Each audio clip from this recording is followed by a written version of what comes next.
It's 7:01 p.m. This is the Monday, August 22 regular meeting of the Saybrook Police Commission. Let's rise and pledge allegiance to the flag. I pledge allegiance to the flag of the United States of America and to the republic for which it stands, one nation, under God, indivisible, with liberty and justice for all. Chief. Yes, thank you. Ladies and gentlemen of the commission, I'd like to request a moment of silence in memory of honorary police officer Sean McDonald.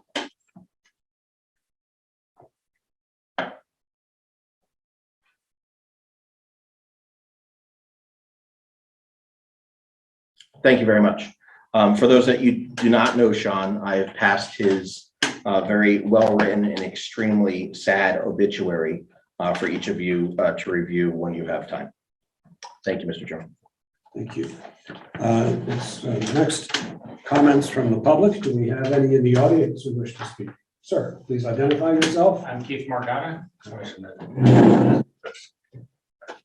Three hands there.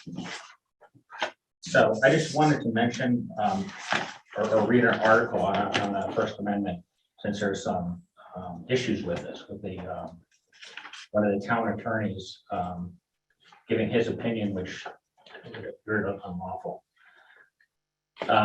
This article is written by David Hudson, who's a First Amendment scholar. He's written 40 books on the First Amendment. He's got, I think, 3 or 4 books right now on Audible, which is, Amazon. So he would be considered an expert. I just want to read, I'm not going to read the whole thing because it's long, but I'll read the conclusion. When a government decides to offer a public comment period at an open meeting, it provides that citizens may exercise their First Amendment rights. Government officials can limit comments to relevant subject matter, control disruptive behavior or overly repetitive speakers, and impose reasonable time limits placed on a manner of restriction of speech. However, when government officials create a public comment forum, they have created a limited public forum in which is greater free speech protection applies. The government may not silence speakers on the basis of their viewpoint or the content of their speech. The government must treat similarly situated speakers, a lot of S's, similarly. In essence, the government must live up to the values embodied in the First Amendment. So this person would be 100% right? The country would have major issues if a person like this was wrong, because that means every student coming out of Belmont Law School would get incorrect information, which means all law coming down from them would be wrong. So this indicates more than likely the town attorney is 100% wrong, and that the information he gave is unlawful. So that's my comment. Thank you. Do you have copies of that for us? Yes. It's something that I had Chief, I had given this to you in a packet, and you should have reviewed this. And one thing I'd like to say is I wish you would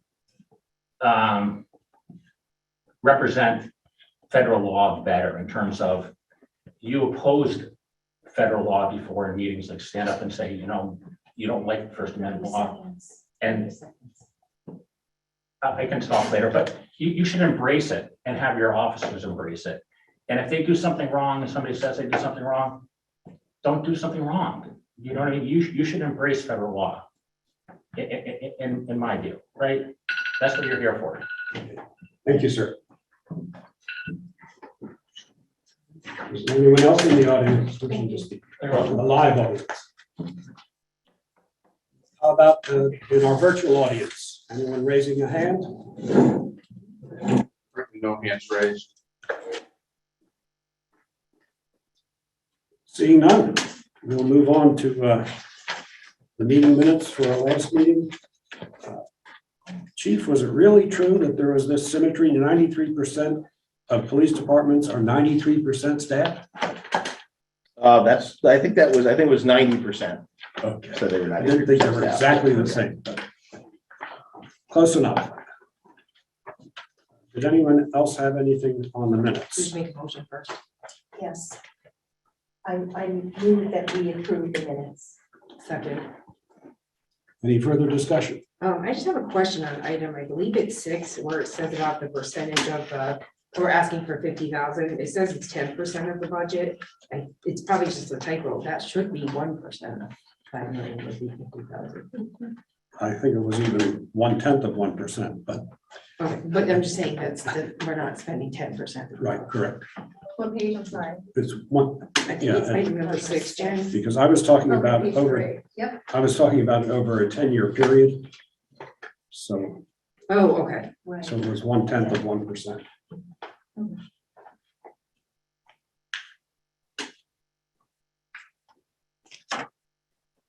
Any other corrections or comments? As amended? All in favor? Aye.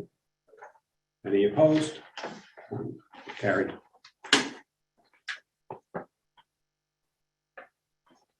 Chief, it's your executive report.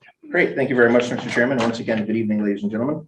The first two spreadsheets in your packet are from the town's accounting system representing our year-end budget for fiscal year 22. This is what we've been promising you the last several months, and the finance department has codified this. And so here's this for your review. $114,385.16 is what was turned back to the town of Old Saybrook, excluding healthcare. So healthcare, I think, is taken out 100%, whether it's utilized or not by the department, because that goes underneath a separate town line item. But it's represented in our budget to show the true cost of the agency. I do have a question on this printout. It seemed to me that there was a very hard to explain discrepancy between the budgeted amount and the expended amount on uniform cleaning. What makes that such a big difference? So remember last year we transferred into our new uniforms so that we knew that we'd be fully expending that line item and then some based on what we anticipated our surplus would be. So that reflects changing uniforms completely. It also reflects outfitting new officers that we had not anticipated. So it's having the new cost of officers. the uniforms as well as the cleaning of it. Oh, absolutely, yes. So we always complain about that, the name of that line item, uniform cleaning. We certainly did not spend $83,000 in dry I cleaning. thought that was hard to do. Yes, yeah, we had that problem once before in our building maintenance. There was our subcontractor for our facility maintenance, in the name of his business talks about rug cleaning. And the Board of Finance thought that we were cleaning our rugs once a week. And we just don't do that. So, so thank you for asking. Can we that talk with Ms. question. Palladino about that? What's that? Can one of us talk with Ms. Palladino? about Yes, that? and try to get that changed. Yes, Well, Yep. hopefully that's not gonna come up again for at least a while, so. correct. Yeah. Yes, correct. And if that's it, Mr. Chairman, may I go on to letter B? Of course. I probably should have checked myself, but I didn't. Is the financial packet, like these two sheets and then the other stuff, is that posted online? I believe it is, yeah. The packet's online. I saw it. So, yeah, okay. Okay, to go on. The next three sheets in your packet have to do with the current budget, fiscal year 23. Obviously, not much done to that budget yet.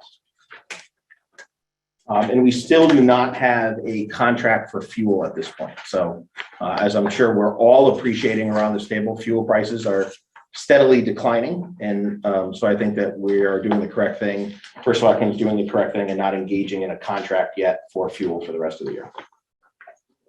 So I'm sure that will happen very soon. We're getting back to normal, Yes. closer. And then your off budget accounts are the next financial spreadsheets. And remember, we're only including the off budget accounts that have changed since last month. You'll see the deduction in police admin as well as driver safety fund for those license plate readers that you authorized, and thank you again for that. Those have not yet come in, so we're still awaiting their arrival. Once they are here, they'll be installed on the new vehicles, and I will certainly let you know that. Those are the Celex items. Yes.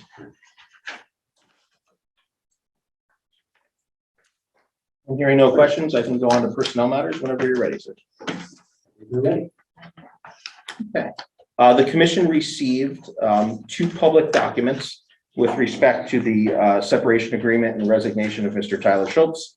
That is one, my letter dated August 3rd, 2022, letter to the commission explaining his resignation, as well as a separate document entitled separation agreement and release of all claims. So just for the record, all commissioners do have a copy of those two public documents.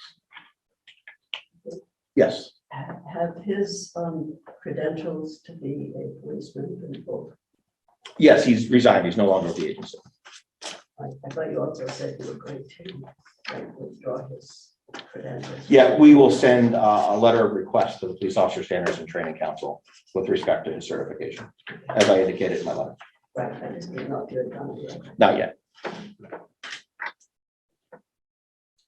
Okay. Keep going. Members? Great, thank you. So currently we have 22 of our 25 full-time authorized positions filled. Hopefully after tonight, that'll be 23 of 25. And so we still continue in the hiring, recruitment and hiring process for police officer. We are in the process of seeking another canine handler, and we have some folks interested in the agency, which is very good news for us. I think that I will share, if you don't mind, Mr. Chairman, the police officer hiring process numbers when we get to that point in the agenda. But our dispatcher hiring process should come to an end tomorrow when we have some interviews, and hopefully post interviews we'll be making a job offer for both per diem and full-time employment. And I can report back on that next month. Last month you reported that there were 2 officers who were interviewing around. What's the status there? I believe they're still currently doing that. So they have not notified us yet that they're leaving, although I do anticipate that. Our custodian, Pat Hanley, still remains out on an extended sick leave. I'm pleased to report that he's doing much better. So again, just very publicly, we throw our support behind him and are eager to have him back one day when he is healthy and ready to do so. Chief, Yes. if I can backtrack, did I hear you say that there's somebody interested in the canine position? Yes. Yeah, we're very So- excited about that. So we have one dog, we have a canine handler, don't we? We have the lab and a canine handler, correct, for the lab. So that dog just does narcotics detection. So as an example, today we had a missing 10-year-old boy, and we had to call the town of Clinton to see if their dog was available to come and do the tracking. So we'll be looking for another tracking dog. So we'll still be able to do those types of things. And will that dog be another lab? That dog will most likely not be a lab. It'll be a shepherd. However, I plan on rewriting, making more constrictive how that dog is used in patrol work. And I'll be happy to brief the commission on that when I revise that. But it'll be a little bit more of a restrictive use.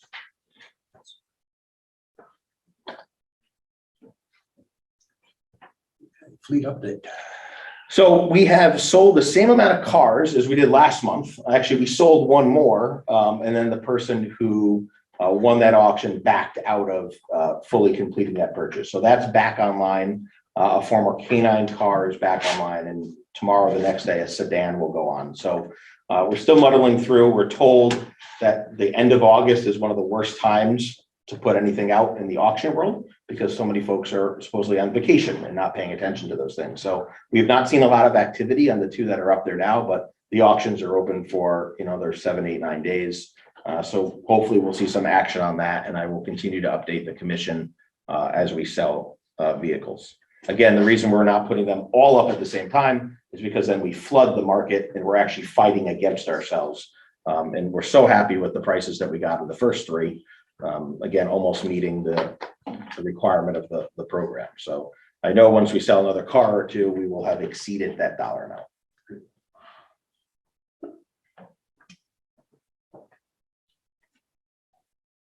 Any other questions on the? All right, the professional update. Professional development update. So pleased to report that Patrolman Oresco, who is our school resource officer for the middle school, has attended, passed, and completed DARE school. So happy that we finally have another certified DARE officer in the department other than me. So it'll be a pleasure to turn the DARE program over to him to execute this year at the middle school. Patrolman DeFrance completed his second phase of becoming a fully certified accident reconstructionist. So there's 3 phases to that program. Again, phase 1 and now phase 2 completed. So 1 more phase left. Hopefully he'll get that within the year. And then he can be used now as a reconstructionist, but he'll be fully certified in all 3 elements of the reconstructionist program. I noticed that we spent more in professional development last year than was budgeted, and I applaud that. Thank you. Activity report. Great. So as many of you know, the chairman and I meet in between meetings. And one of the things that he was interested in was getting an activity report. And I shared with him the history of that this was something that, we traditionally gave prior commissions, and I was thrilled to hear that you folks were interested. I think it also comes at a good time to explain it right after you had that dispatching workshop, because I think this will make more sense to you. So this is our first crack. It's about our 17th crack at it internally, but this will be our first crack at it with you as the commission. So I'll be interested for you to hear my 5-minute explanation, digest it, and then maybe come back with suggestions or different things that you're looking to see if we can accommodate you. So on page 1, if you remember when the dispatchers presented to you, they talked at length about that protocol system they use, that caller interrogation system, and every single call that comes from the dispatch center fits into some sort of bucket somehow, some way. So these on page 1 here are a list of all the law enforcement buckets, if you will, and the calls that fit into them. And so this report is being run on an annual basis. We can certainly run it on a fiscal basis to correspond with the budget. Whatever you want is what we'll do. But we're showing you January through August. It looks like this morning at 11:21 and 8 seconds. So that'll tell you what categories the calls were placed in based on descriptions from callers or information gained from callers by the dispatchers. So that is page 1. Page 2 breaks out some of the self-initiated activity, so the proactive activity. So field contacts are a police officer driving around, they notice someone walking down the street, and they stop and they talk with them. All of that is obviously documented. A patrol check is when we check on a business or a residence at any time during the day, and we log the fact that we did that. Under the administrative heading. I'm sorry, say that one again, the patrol check. Patrol check. So Wilcox Incorporated at 123 Main Street. If the police officer on the midnight shift drives around that building, checks your windows, checks your doors, makes sure it's safe and secure, there's no vandalism on your building, we generate a proactive call for service number that we've done that. And so that's represented there. Under the administrative heading are all the different types of administrative things that the dispatch center takes care of and takes note of and documents. So everything from installing a car seat to community policing to how many people called in sick for a certain time period to testing of different radio systems or deploying the radar trailer. All of that is listed underneath the administrative head. Again, giving you kind of a snapshot. So those things don't fit into those buckets on page 1 because those are not calls being processed through the dispatch center using that caller interrogation system. Yes. What does video system test mean? Yeah, so if you remember when we were talking with Sergeant Gardner on information technology, and we spoke about how the dispatchers are tasked with, and I think they mentioned it as well, that we check the cameras at each one of the schools and town hall at a certain time. And we log that in case there was ever an issue, there's a record that was done. Page 3 starts out with traffic, directing traffic type of assignments. And so the first column is how many private duty jobs there were. Those are the jobs that were compensated for by private vendors. that runs through our off-budget account, and then the other various types of traffic, whether it's a specific event or during church traffic or school traffic. A traffic assist is you're driving down the road and you see a tractor trailer truck trying to make a 97-point turn. And you turn on your lights, you stop traffic, and it turns it into a 5-point turn, and we get traffic flowing again. Or you notice the Exchange Club putting out their flags, and you're making sure that you're parked behind them so no one hits them.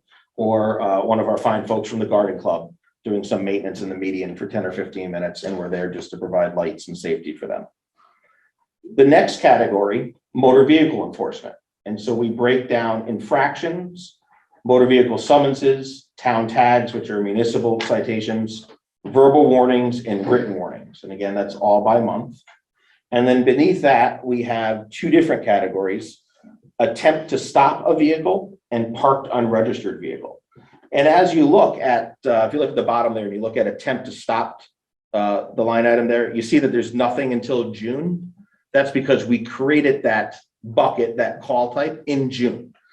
So our midnight shift was getting into the habit of finding people who were either operating stolen cars or wanted to steal a car, and they engaged the police officer in pursuit. We're not allowed to pursue, so we turned on our lights. They didn't stop. We turned off our lights, and I wanted to start recording how many times we were doing that. And so that's what that category is for. And then the parked unregistered vehicle, I think you've heard me speak about this during the budget process. This is when we're driving through a parking lot and our license plate reader identifies that a parked car is unregistered. We put a little slip on the window that says, hey, we noticed your car was unregistered. Please get it registered. And I believe you've heard me comment that we have about a 50% compliance rate on that. When people get those, they wind up registering their vehicles. The next page is specific to marine enforcement. I thought that you folks might be interested in that. Not much of that in January and February, as you can see, but certainly May, June, July, and August have some numbers. Infractions, verbal warnings, and written warnings. And then the last page shows you the amount of fire calls and the amount of medical calls that we respond to.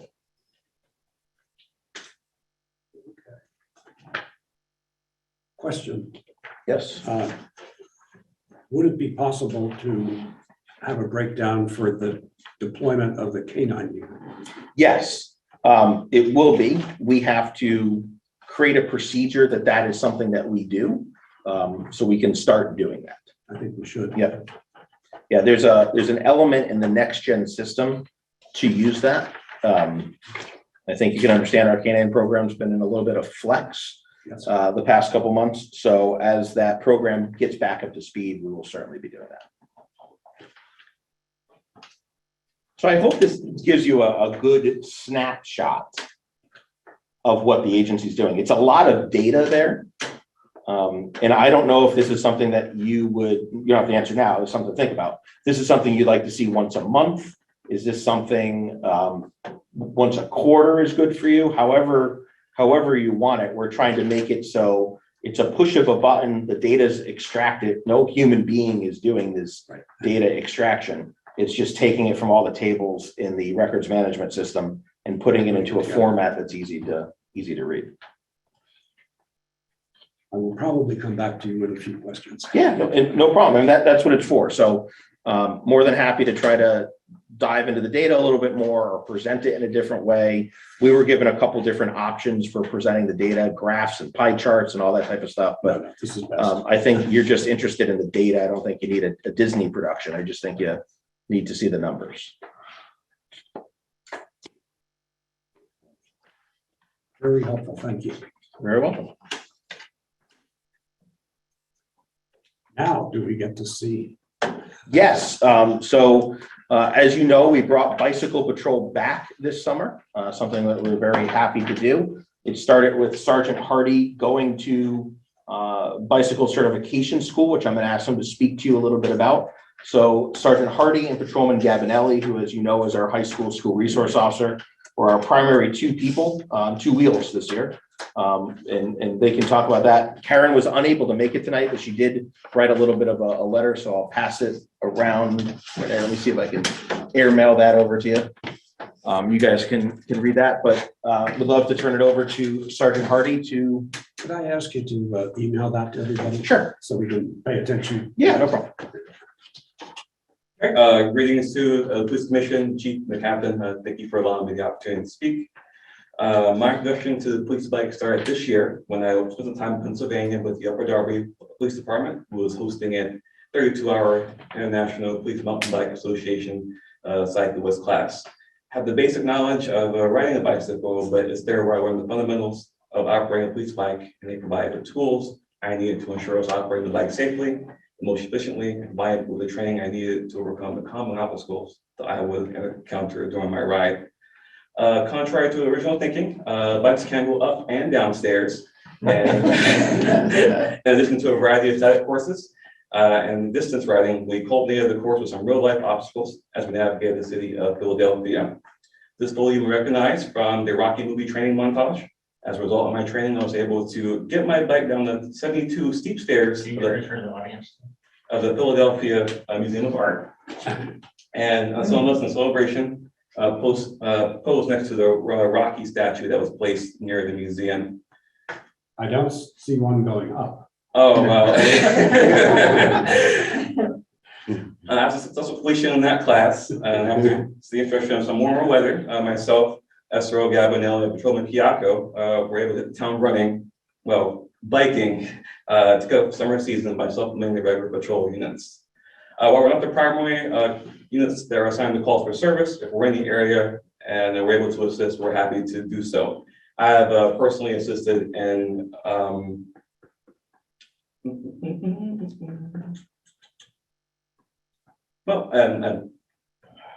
I have personally assisted in line of sight issues, parking complaints, animal rescues, and some aid medical.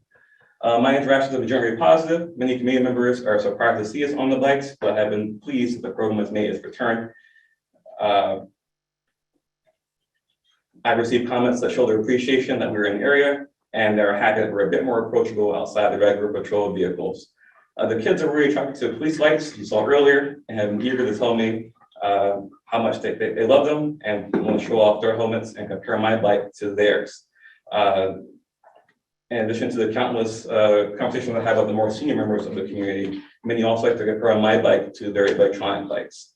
I can patrol anywhere within the limits of the town, but keeping in mind we could be able to pedal back to the department where we're done. So because of this, we have to focus on the areas where we have the most positive interactions, and during the summer that includes the parks, beaches, town green, and the shopping center. So I can make sure that our routes encompass these key areas every time, but maybe a bit longer than one will expect because we don't take the direct route to get there.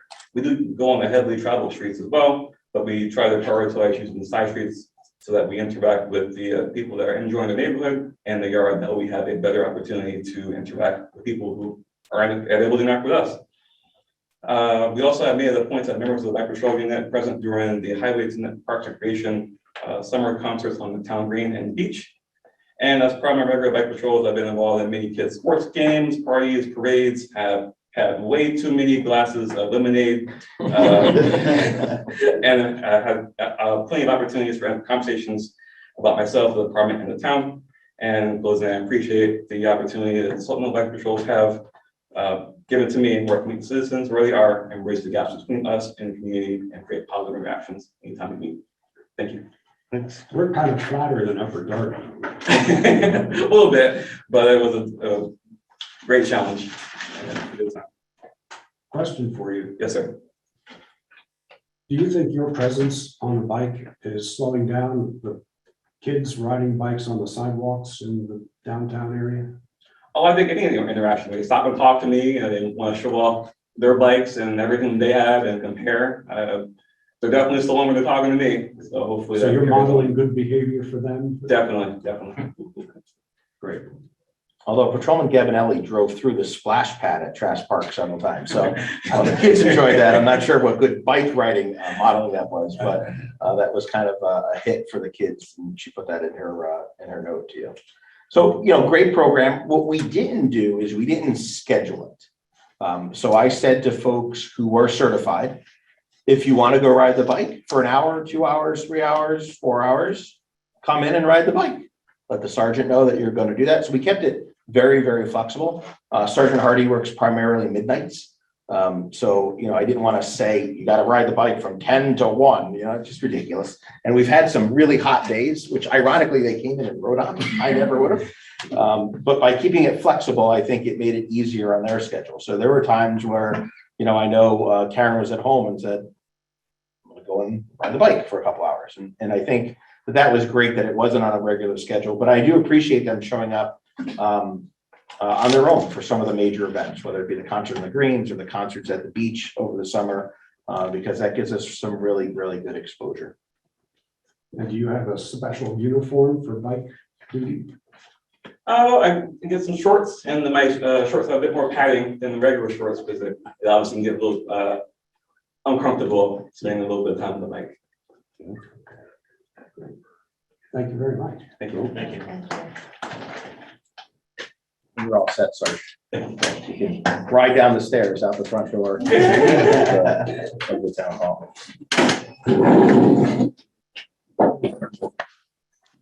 Beautiful bike.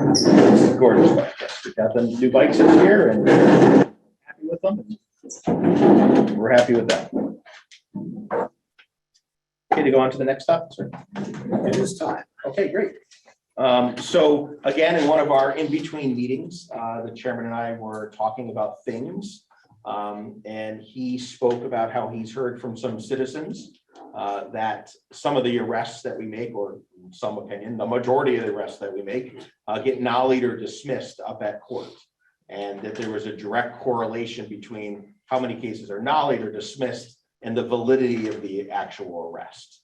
And then some even took it so far as to insinuate that we're not doing good investigations, which has yielded more dismissals and nollies. And while I laughed at that and said that is just not the case, I quickly told the chairman, I'm not the one to speak to you about this because I'm not the one that works at the Middletown Superior Court. So we had decided that I could be authorized to invite our state's attorney for the County of Middlesex to a police commission meeting. And Mr. Michael Gaylor has agreed to come present to you this evening. I have not seen his presentation. Not even sure exactly what he's going to tell you, but I told him what we're looking for. But I think this is a great opportunity for the commission to have some interaction with the court. We obviously interact with the court every single day. They're open, whether it's with the prosecutors or the clerks. We spend a lot of time at court going back and forth with paperwork, and certainly having search warrants reviewed and arrest warrants reviewed and conversations back and forth with the prosecutors. But State's Attorney Gaylor has been 2-3 years, 4 years now. Wow. 4 years, our chief law enforcement officer for Middlesex County. So when people say, Chief Sparrow doesn't answer to anyone, oh, I certainly do. And he's one of the folks that I answer to. So without further ado, I'd like to welcome you, sir, to the Police Commission. Thank you for being here. Thank you. Good evening, and thank you for having me. First of all, when I went to Philadelphia, I had to run up those stairs. The chief reached out to me about the nollies and dismissals and what those mean. And first of all, the numbers, whether the numbers were disproportionate. Second of all, what would be the input of those nollies and dismissals? So the first thing I looked at was the numbers. Was there a disparity between the number of nollies and dismissals from Old Saybrook as opposed to other towns? And the answer is simply no. Okay. I looked at I ran them for our jurisdiction. And frankly, Old Saybrook's, the nollie rate for cases from Old Saybrook is in accord with our nollie rate for the cases from Middletown. Middletown Police Department, both at 44%. We have 3 other police departments that have higher nollie rates: Connecticut Valley Hospital, Portland Police Department, and East Hampton Police Department. Their nollie rates would be 54, 53, and 47.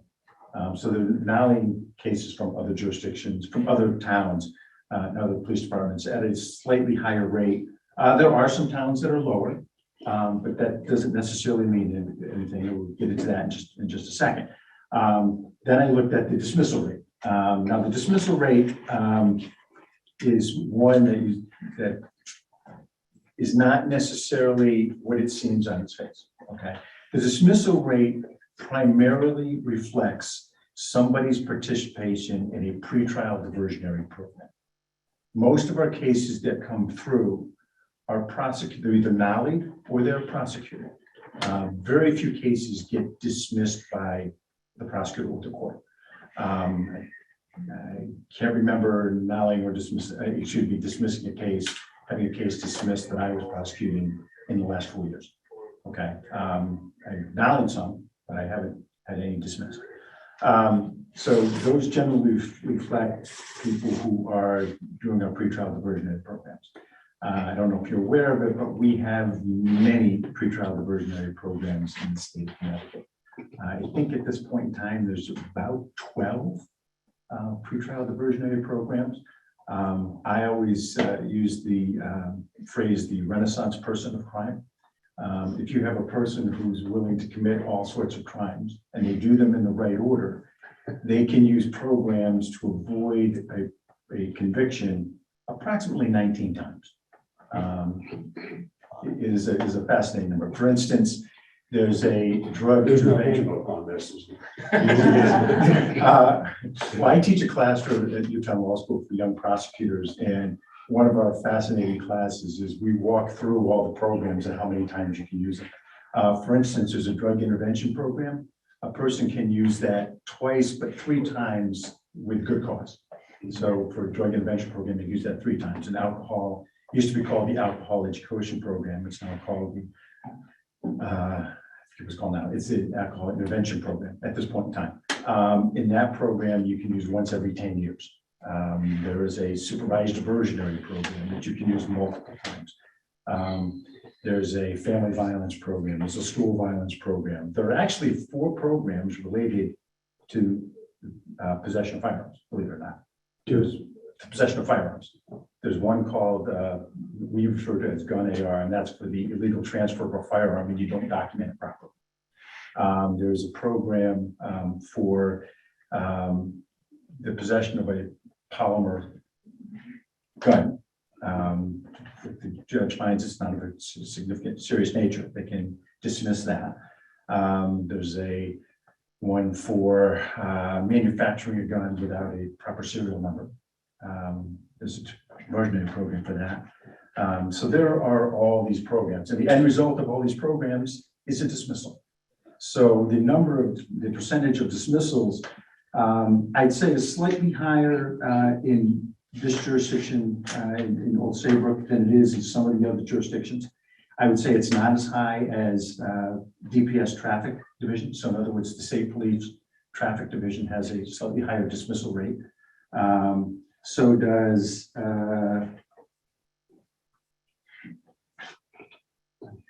my glasses are not what they should be. Old Saybrook's in accord with the Clinton Police Department in terms of dismissal rate. They're higher than some of the other towns, but I think what that reflects is traffic enforcement with respect to DUIs, because that is one of our most consistently used programs. People who are arrested for a DUI can apply for the alcohol intervention program, and if they successfully complete that program, the charges are dismissed. I would say, just based on not only numbers, but based on my observations of what I see, I think Old Saybrook is very active in terms of DUI enforcement, which I think is a good thing. I think that's why those numbers are probably higher than they are in some of the other jurisdictions. But the nollie rates are certainly consistent with what I see in other jurisdictions. In terms of what is the import of a nollie? A nollie does not necessarily mean that it is not a good arrest. When I teach my students, I teach at the police academy, and I always tell that to police officers. The fact that a case is nollie does not mean that it's not a good arrest. Okay. We will nollie cases for a number of reasons. One of the reasons we might nollie a case is simply we exercise our own discretion. We think that simply having the person arrested or given a ticket, maybe that's enough to change that person's behavior. Okay, the person doesn't necessarily need a conviction. The person doesn't necessarily need to pay a fine. Maybe simply, our hope is at least, that simply having gone through the process, that person will learn something, we won't see them again. And I would say probably for a good percentage of people, it works. Okay, it doesn't work for everybody, but it works for some, and it works for a number of people. Other reasons why we will nollie a case. We will nolly a case because a person has done some community service. Okay, so the punishment is not the conviction. The punishment is the community service that the person does. Sometimes we ask the person to make restitution. Sometimes if a person gets stopped for an unregistered motor vehicle, most of the time we don't make that person pay a fine and end up with a conviction for an unregistered motor vehicle. We will give the person an opportunity to go get that car registered. And if they're able to get the car registered, which is what we all want, then we'll nolly the charge against the individual. Same things with emission violations or all sorts of motor vehicle offenses. So that nolly rate reflects a lot of that. What else might the nolly rate reflect? It will sometimes reflect the fact that a person has multiple cases in our court. If a person has 5 files, we don't always make them plead to 5 different files, charges in 5 different files. We will tell them, if you enter a plea in this file, we will nolly the other counts and the other files. So that nolly rate can reflect to a large extent the fact that people have multiple files. It's very seldom that we have somebody who has 10 files, and believe it, we have people who have 10 files, we have people who have 20 files, we have people who have 25 files. It's shocking how many files people have. In fact, I have a sentencing scheduled for Wednesday where we have an individual who has 10 files pending, all involving armed robbers. That person is going to be pleading guilty or has pled guilty in 9 of those files, is going to be sentenced. But we are nollying one of those. So that would reflect somewhere in the nolly rate, but it's not because the person, not because the rest wasn't good. Just so I understand, when you're talking about nolly, this is something that comes out of your office and doesn't go to a judge, right? Well, usually we will do it in court. Nolli prosecci is a Latin word meaning that we will not prosecute the case. We are making the decision not to prosecute the case. That's correct, but we usually, and not usually, we always do the nolly on the record in front of the court. And we will usually give our reasons for doing so. I wondered like who assigned the community service or determined it was enough or what the restitution was. Is it a judge or is it your office? It will be our office. Usually if community service is ordered as part of a sentence, the judge will be involved, but it's usually us making the determination as to what we think is an appropriate number. So I hope that answers your question. We try to, I would also say, in addition to looking at the numbers from our jurisdiction, I'm pretty familiar with the rates of the nolly rates and the dismissal rates around the state of Connecticut. We looked at these several years ago for a report to the legislature, and I think we actually submitted a written testimony to the legislature about it. In any given year, and this is about 10 years ago, about 23% of the cases go through those diversionary programs, and that's statewide. Okay, of the remaining cases, 40 to 45% are nolly. So the rates that we're seeing for Old Saybrook are very consistent with what we're seeing around the state. I'm not following. What was the 23%? The 23% would be people going through diversionary programs. Okay. Where if they successfully complete them would ultimately result in a dismissal. And I think the success rate of those programs was about 21 of the 23% successfully completed. I'd be happy to answer any questions. I know you said there's a 44% nolly rate, but did you ever give us the actual dismissal rate?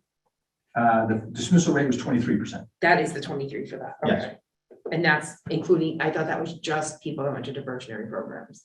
It primarily is Okay. people who are in diversionary programs. If nobody's ever sat in the court, it's very, actually, I don't want to use the word entertaining, but you wouldn't believe some of the people that are back repeatedly that just don't want to listen. We actually encourage people to come to court and watch what we do. We actually try to work with people to avoid convictions if we can. If they need treatment, we will try to help them through that process with their public defenders if they're represented. If not, we have some resources in the building to try to help them. If they're not represented and it's not a mental health thing, we will, like I said, work with the community service aspect of things. We will try to work with people to avoid convictions. On the other hand, when people show us that that's not working, that's when we go to the next step and we seek a conviction. Even with a conviction, the end result is not always incarceration. Right? Conviction can result in probation, conditional discharge. The judge can ask the person to do something as part of a probationary period. You can bring a treatment. It could do all sorts of things. Is there a state database of crime rates from town to town or throughout the state and broken down by municipalities? I have always looked at the FBI statistics. I think that's probably the best database there is. That's fairly limited in the number of crimes that are. Am I wrong about that? It's broken down into different categories. It has violent crime, it has property crimes. So it covers a lot of different categories. Am I thinking of the same thing we were talking about? Yeah, I think you're thinking about NIBRs. And so there's a threshold to all of those reporting. So it doesn't pick up every type of arrest that a community like Old Saybrook might have. But it Including certainly, most of ours. it takes most of the bigger, more severe types of crime and puts that into a report. So crime in the USA, that report through the FBI, Crime in America, I think that's a fairly decent report. But again, it's not all encompassing of what we do. So if I tell the commission last year we arrested 550 people, that will not be reflective in that federal report because all of those arrests are not reportable arrests That was, for their matrix. That's correct. I thought that was the case. And just trying to get to that. And I'm inferring from what you're saying that there isn't a statewide database that collects the larger numbers that we've just been talking about. I am not familiar with that, no. How much of the data that you've been talking about is publicly available, and if so, how?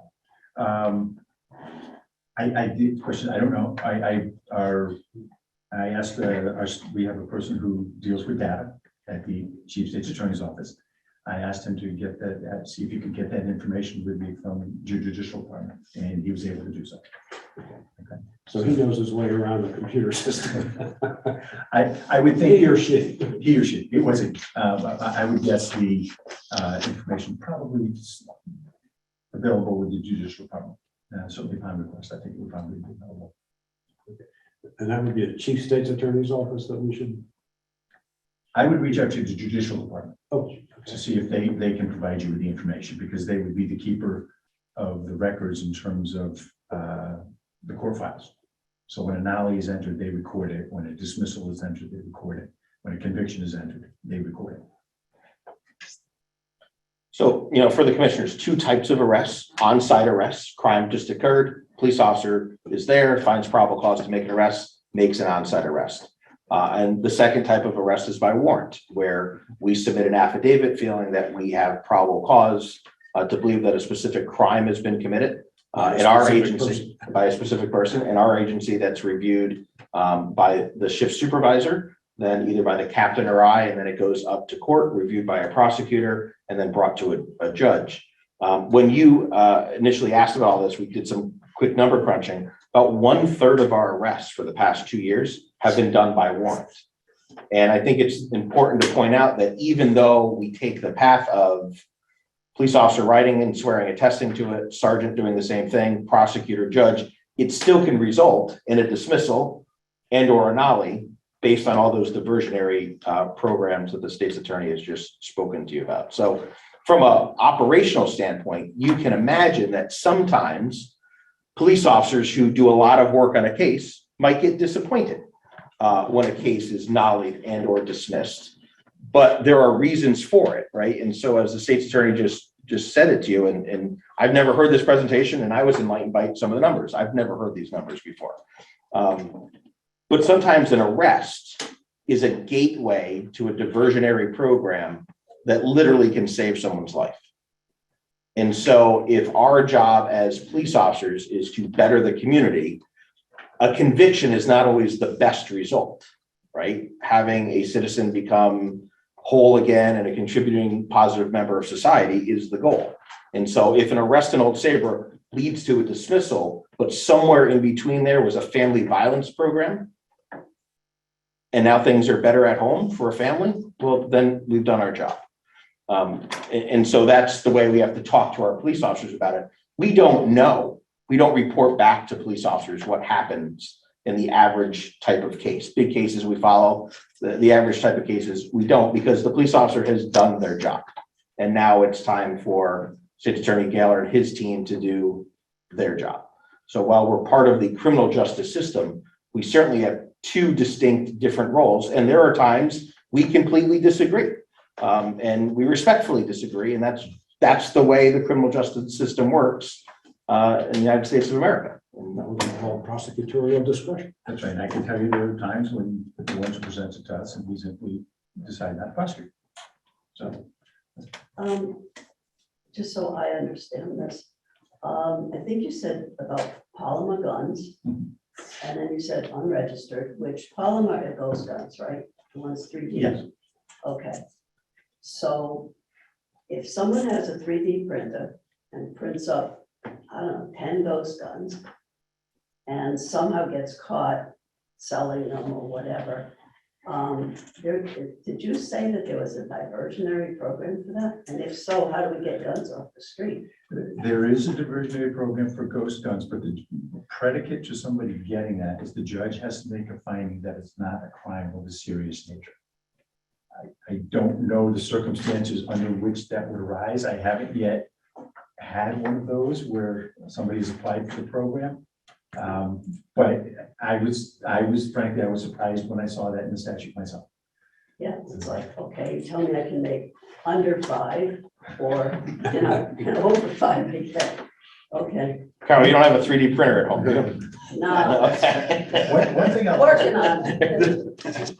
One thing I'll also add to what the chief said, the warrants that get presented to us, we review them first to make sure that there's finding the probable cause, then we present it to the judge. The judge has to make a finding of probable cause. Also, if the police arrest somebody and the person is detained, in order for a person to continue to be detained, the court has to make a finding of probable cause. So there's some built-in safeguards to make sure that nobody's being detained unless there's been a finding of probable cause. So. And would that be detained in the old Saybrook Police Building or detained in Middletown or detained where?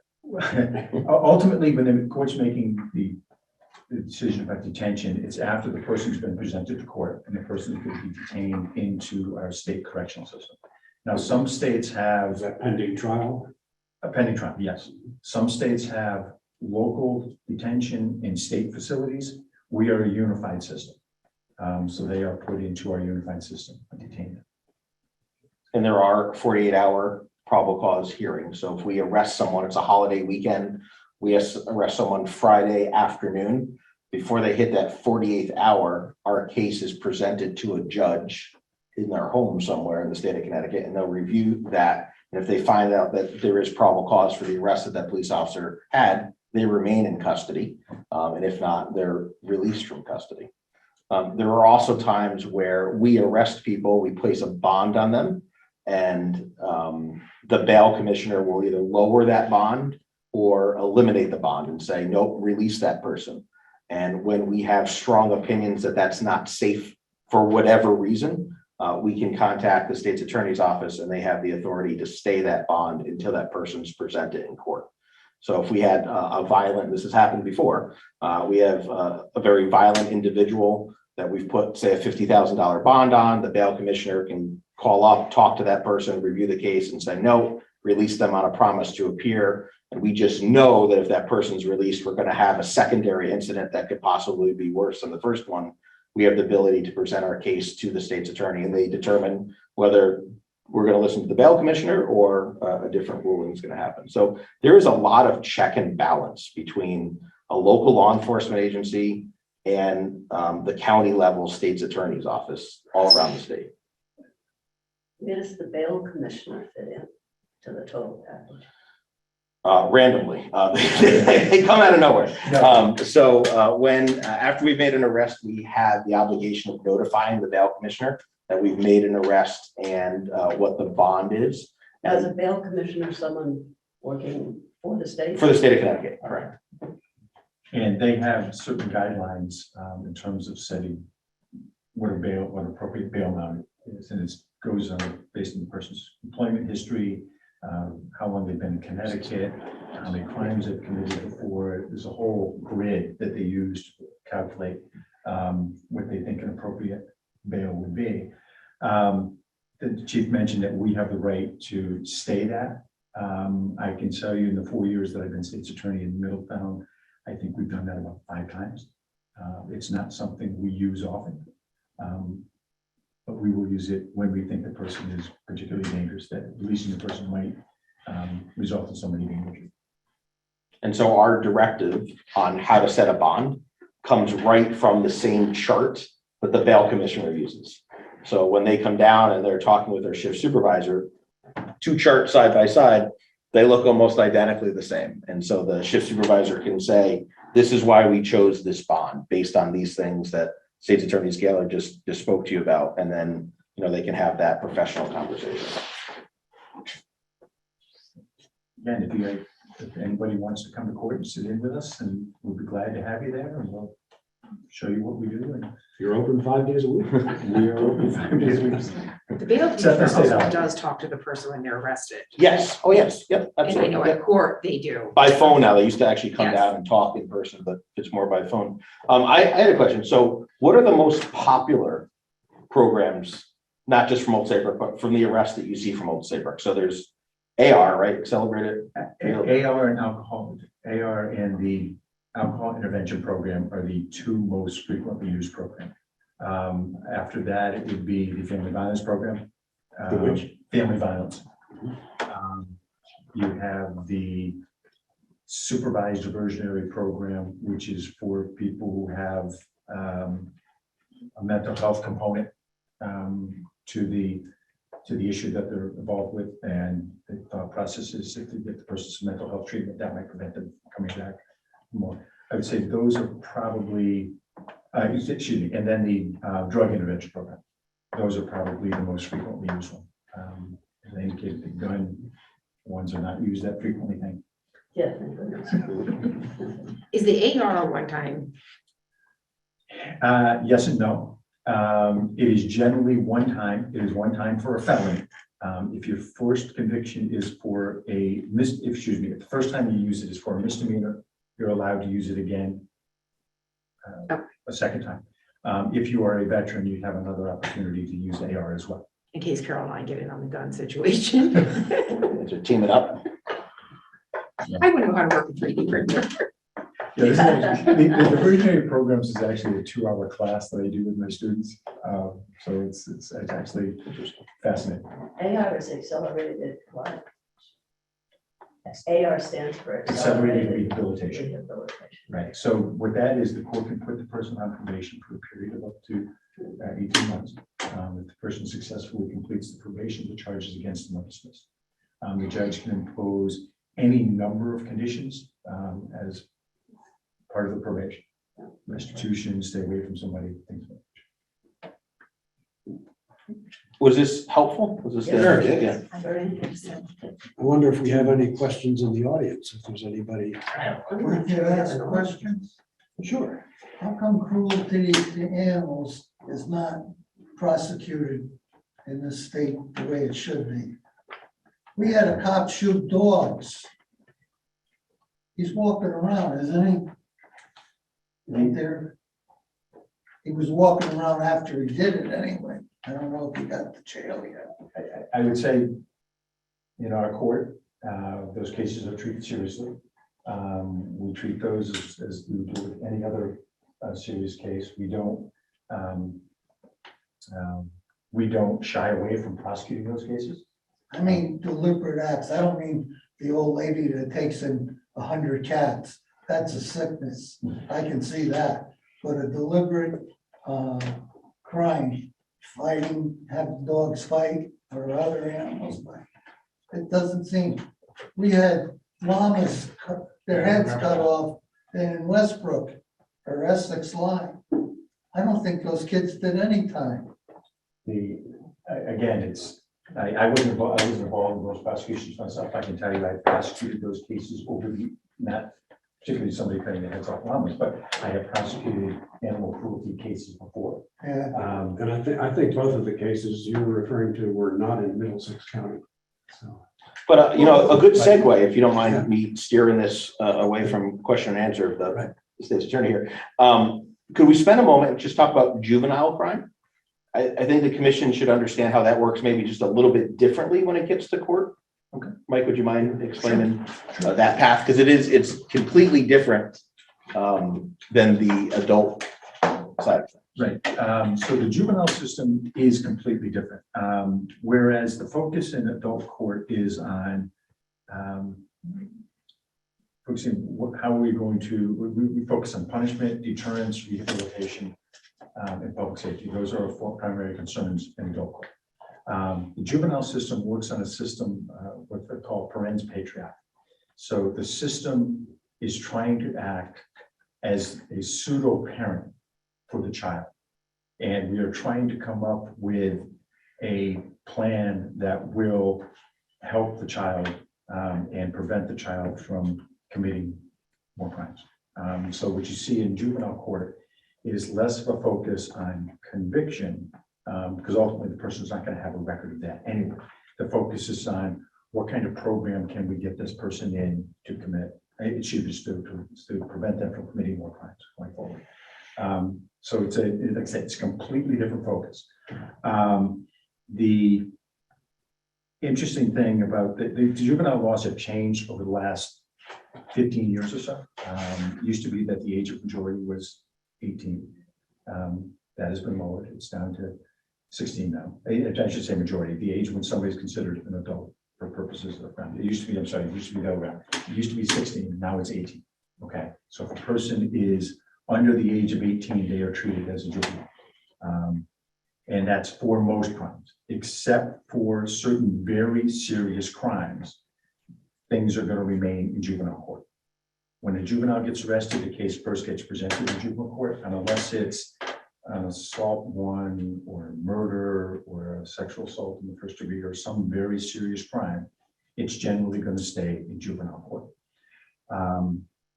And the penalties in juvenile court, as I indicated, are much less significant. Again, the focus is on making sure that putting the person in programs and things of that nature.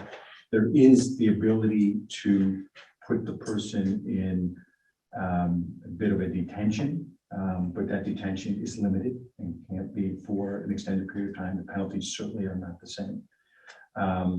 We generally, in Connecticut, the focus is on staff secure facilities as opposed to putting them behind bars. We all know about the Connecticut Juvenile Training Center was closed. That was sort of a locked facility that is now closed. One of the interesting things about juvenile crime is, and we all know about the stories about the juveniles committing all these stolen cars, right? And they steal car after car after car. We've had individuals in our court, we've had 10, 14 or more stolen cars, but they keep going to juvenile court. And the reason they stay in juvenile court is the court can only send cases up to adult court for two reasons. One, if it's one of those statutorily defined crimes that I mentioned earlier, or if the court somehow finds that it is in the best interest of the child to send the case to adult court. As you can imagine, there are very few cases where it's in the best interest of the child to send the case to the adult court. The statute used to be in the best interest of the child or society to put it in adult court. That has now changed. We're solely focused on the best interest of the child. So it sometimes creates some difficulty with dealing with those individuals. What do you do with an individual who repeatedly does the same thing and they keep going through juvenile court? We put them in one program, and then we put them in another program, and put another program. It just doesn't seem to work. So, And some of the terminology is different. For example, In the adult court, if you have a probation officer, it means there's been a conviction and you've been placed on probation. In juvenile court, you're assigned a probation officer immediately who acts as kind of like the coordinator of the case. And so those terms kind of get flipped around between juvenile court and adult court. So doing juvenile work is very complex. So a juvenile arrest for us to make, whether it's by warrant or an on-site arrest, takes 2 to 3 times longer to process than a regular adult arrest. And I would imagine the complexities are the same up at court. And actually, throw some other things out there. So what happens if the police arrest somebody, a juvenile? Ordinarily, that arrest is first going to be presented to a probation officer, juvenile probation officer. That juvenile probation officer is going to make a determination whether that case is going to go to court and be handled through the juvenile system, or be referred to an out court disposition. So just because the police make an arrest doesn't necessarily mean the person's going to end up in court. That probation officer is making that initial determination. A juvenile is not convicted of a crime, a juvenile will be found delinquent if they're not convicted of a crime. And so 92%, I'll say, of all juvenile arrests in Old Saybrook never get sent to court because I divert them on a local level. So there's probable cause, an arrest is made, and we present a local diversionary program. Intake at Youth and Family Services, kind of like a behavioral assessment or a substance abuse assessment, and maybe some counseling or community service with Youth and Family Services. And that child never, and their parents never experience juvenile court. And we allow every in-town resident one bite at that apple. That the juvenile review board? Correct. So most towns now have juvenile reports. How long has that been in effect, Chief? Oh, for forever and a day, yeah. Yeah, that's another one of our strong partnerships with Youth and Family Services. You know, so if we arrest a kid who's, smoking marijuana, they're not going to get the help they need by going to court. They need some counseling, some family meeting at Youth and Family Services, and let that be done. So we're able to do that on a local level, and we do that very routinely. The 8% that you send up, what typically distinguishes them? Out-of-town residents that would not be subject to listening to our own Youth and Family Services agency. Some of them are out-of-state residents or people that we've arrested for the second or third time. And I would imagine that probably some of them are nature of the crime as well. Correct, yeah.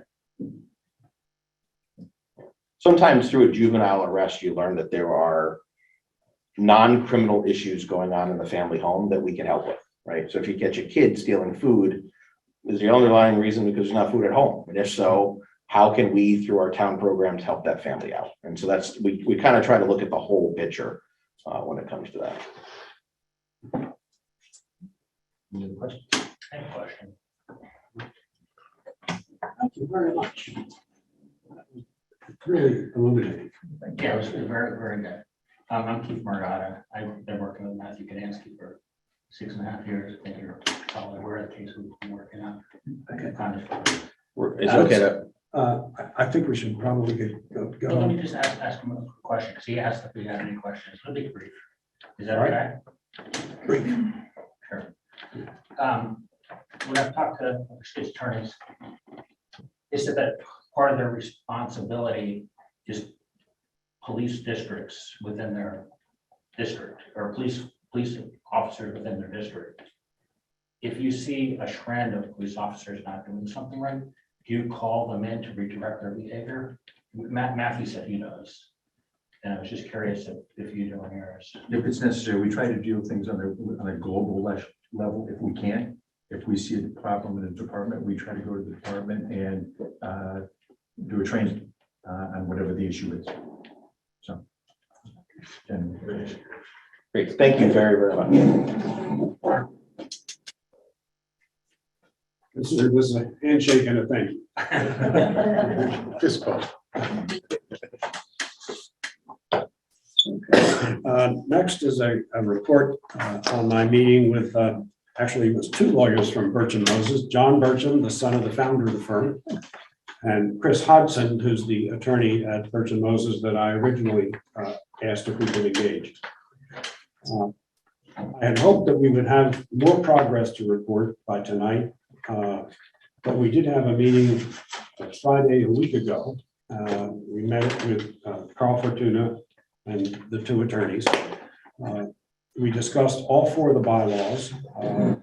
I think there are prospects for changes that will make this fly in a way that I'll be happy with. I think the town will be happy with. I think the department will be happy with. So I was encouraged by it, and I am looking forward to getting some written product that we can chew on. Mr. Bertram projected that possibly by the end of this week, he would have something to write for us. Moving beyond that, unless there are questions. Correspondence, I have received none to report. Any other commissioner have any? I have not. Oh, by the way, one of the changes in the bylaws that was suggested by Mr. Bertram was that any correspondence any commissioner gets should be shared immediately with all commissioners. I think that's a great idea. Next on the agenda, comments from the public. Mr. Mooney. I just want to ask, what have you people, the commissioners, feel you accomplished in the last 9 months? I plan on doing a report at year end on what I think we've accomplished. A year end, some of the items have spent 12 years. The review with the police chief. My plan is to have a report at the end, look back at the end of a year. You're gonna let the selectmen dictate to that? It's going to be my report, sir. Your report. What about what appeared in the register the other day? Aren't they holding up a freedom of information request? Oh, are you talking about the Justin Hanna document? What you call it? Review at the exit review. Oh, that is going to be on our next month's agenda. Can I say one thing and that's it? I won't say anymore. Please don't keep on adding stuff to the agenda until you complete something that's been pending for years. Kalia, where's Kalia stand? We haven't discussed that in over 8 months. We have, sir. Kalia actually is off the table. Why is it off the table? You're Because going to we're- go with post? Because we're going with a post certification. That's not the answer. Kalia offers an outside source. Post is the same agency that trained these people. How are you gonna how to find correct something? If you're going back to the same people that trained them. Okay. Thank you for your question and thank you. Well, for- are you gonna do something? That's all I wanna know. Not on Kalia. You're wrong. You're making a big mistake. And if Thank you you. check, Thank you for your opinion, sir. don't be polite. You're polite to the selectmen, you're polite to the chief. The town voters put you people in charge to make transparency out there. We still haven't got transparency on most of the issues. It's been postponed month after month. It's ludicrous. Sir, I understand your frustration. You do? Well, then do something about it then.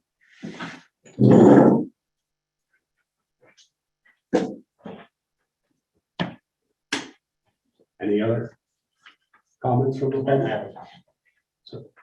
Thank you for all that you have done. I know there is some obstacles and you're trying your best and you're working within a political system. Thank you. Government is much slower than private industry. I I know, right, I mean, I'll agree to that. something went wrong, United Healthcare or Cigna, wherever I work, boom, you fix it, and everybody's held accountable. You fix it today. How did you do it today? Here is, I've learned it's a little bit of a, kind of taffy kind of thing. More of a deliberative process. Yeah. Do we have any public comment from the virtual audience? There is no virtual audience left. No, there are, there are. There's 17 of them. Oh, Took them back, but there are no hands raised. all right. Let's entertain a motion to go into executive session for the purpose of interviewing the position of patrolman trainee. Is there such a motion? Do I have a motion? So You have to say who you're inviting. Yes, yes. if you don't mind. And then I don't know if you guys want to break before you. But we can go into executive session and have a break. Sure. Thank you all. There's a motion and a second. All in favor? All right. Aye.